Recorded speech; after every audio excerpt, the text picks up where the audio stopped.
چلیں ابھی کہیں لے لیتے ہیں پہلے.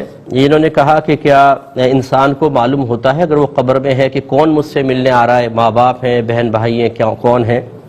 تو جی ہاں، بالکل شعور ہوتا ہے، وہ جانتا ہے کون ملنے آ رہے ہیں. بلکہ نبی کریم صلی اللہ علیہ وسلم کا فرمان ذیشان ہے کہ جب کوئی بہت ہی قریبی عزیز ملنے آتا ہے تو مردے کو سب سے زیادہ انسیت محسوس ہوتی ہے. اس لیے یہ سوچنا کہ شاید مردے کو پتہ نہیں چلتا کون آ رہا ہے کون نہیں، وہ بالکل محسوس کرتا ہے، غیر حاضری میں محسوس کرتا ہے. اور جو حاضر ہوتے ہیں ان میں جو جتنا قریبی ہوگا، جتنا پیار کرنے والا ہوگا، اس سے اتنی ہی زیادہ اس کو انسیت حاصل ہوگی. اب ہمارے یہاں بہت عجیب و غریب صورتحال ہے. ماں باپ جو ہوتے ہیں وہ بیچارے قبروں کے اندر ہیں، اولادیں باہر رہ رہی ہیں.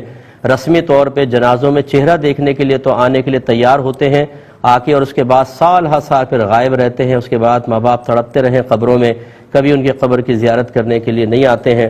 یہ ہمیشہ یاد رکھیے کہ جیسا انسان کرے گا مکافات عمل ہوتا ہے. پھر اپنی اولاد بھی پھر ایسے ہی کرے گی، قبر میں دفنا کر بھول جائے گی اور انسان قبر میں تڑپتا رہے گا.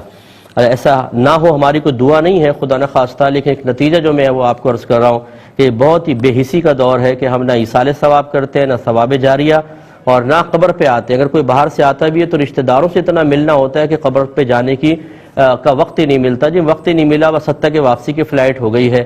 تو پھر یہی رویہ یاد رکھیے گا آپ کے ساتھ بھی عنقریب ہونے والا ہے.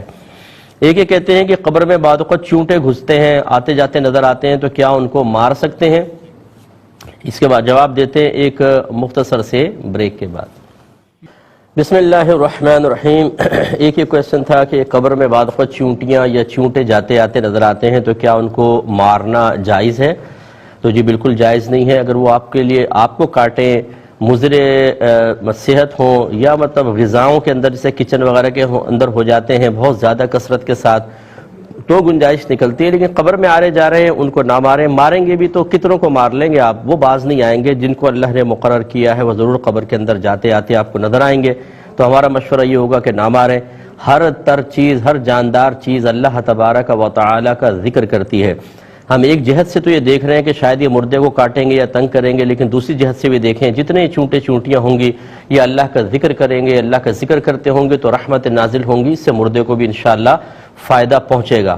جب ایک تر شاخ جو نبی کریم صلی اللہ علیہ وسلم نے قبر پہ گاڑی اور فرمایا کہ جو امید ہے جب تک یہ تر رہے گی ان کے عذاب میں تخفیف رہے گی، تو ایک تر چیز جس کو میڈیکل سائنس بھی کہتی ہے کہ وہ بے جان، اور ہماری شریعت بھی اس کو بے جان مانتی ہے، اسی لیے درخت کی تصویر بنانا جائز.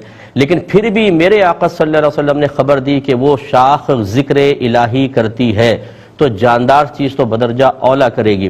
اس لیے ایک جہت سے دیکھ کر ان کو نقصان نہ دیں، وہ اللہ کا ذکر کریں گے، اس سے انشاءاللہ مردوں کو فائدہ پہنچے گا.